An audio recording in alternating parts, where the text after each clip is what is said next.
Yeah, my studio looks a bit different. I'm traveling for work, but I wanted to get you a few reviews of some of the new content that's coming. Now, the final part of the Netflix drama series Firefly Lane is coming to a close. Grab some tissues because you might just have an ugly cry.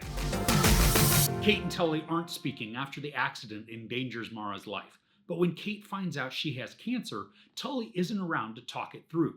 The final chapter in this emotional story continues to showcase the lifelong friendship that spans more than the 3 decades full of the ups and downs of life. All right, so if you're here, chances are that you're a huge fan of the show, or at least have been sucked in by the ebb and flow of the tumultuous drama that is the relationship of Kate and Tully. When the first part of season 2 ended, we learned that Kate had cancer, and because of her falling out with Tully, they're both without their best friend. And for almost the first time in a really long time, they're having to face their challenges without their bestie. The show continues its formula of bouncing between decades, showing us their lives from the 70s when they're in high school, to the 80s as they're beginning their careers, and then into the 90s when they've hit a lot of goals for each of their personal lives. Now, sometimes the transitions between the decades are abrupt, making it a little clunky from scene to scene. But I do really appreciate how the story elements flow so that the content itself is cohesive and it ties the storylines together. Now, because Kate has cancer, a large portion of this second part of the season has to do with her battle and treatment. And it's an emotional ride, and I'm really impressed at the makeup and the wigs that they utilize to show the different stages that she goes through. There's a point where Kate is bald, and it is a really convincing bald head. I mean, so much so that I really began to question whether or not Sarah Chalk actually shaved her head for the role. And while this portion of the story it is filled with melancholy, it doesn't linger in the bell jar just because. I mean, there are bright spots woven throughout, and the story treats the journey with a lot of respect and gives insights into the different emotional challenges that Kate faces. And as if I weren't sucked in enough already to the show, this second part hooked me and kept me engaged. The show also continues to do that thing where it will show a partial scene and then not go back to it for some time.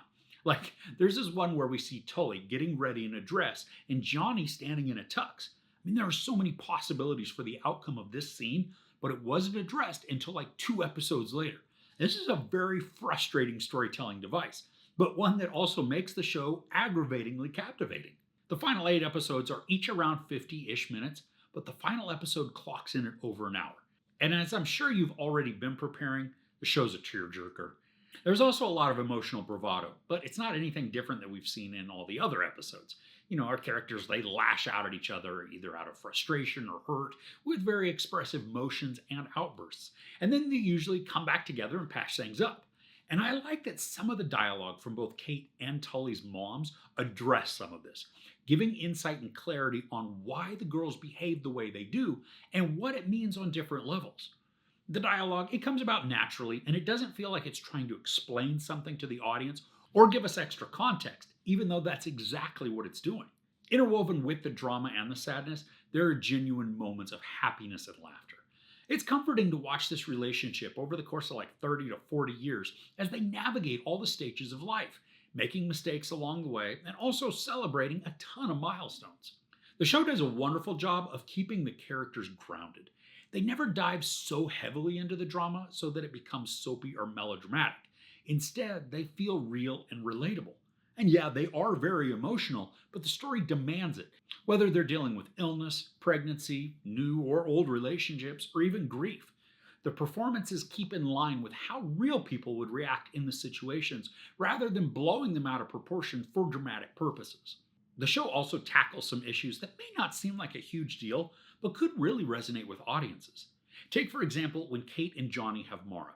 The question of breastfeeding comes into play, and the story addresses the mindsets that were prevalent at the time, as well as looking at the stigmas of whether or not a woman would or could breastfeed their infant.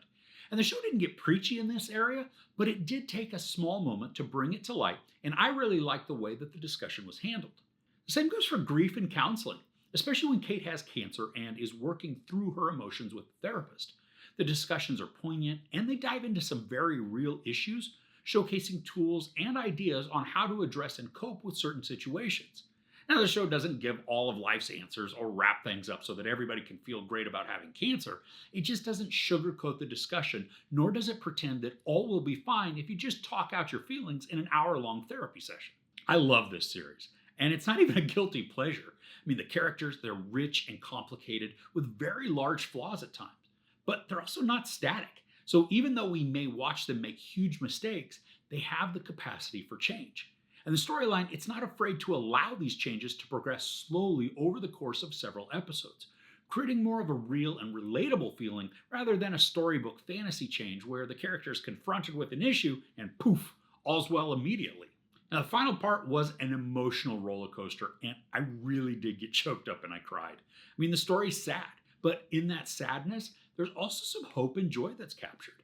The story prepares us for the ride that it's taking us on, and then it eases us through the emotions, all while making us laugh and shake our heads at the characters.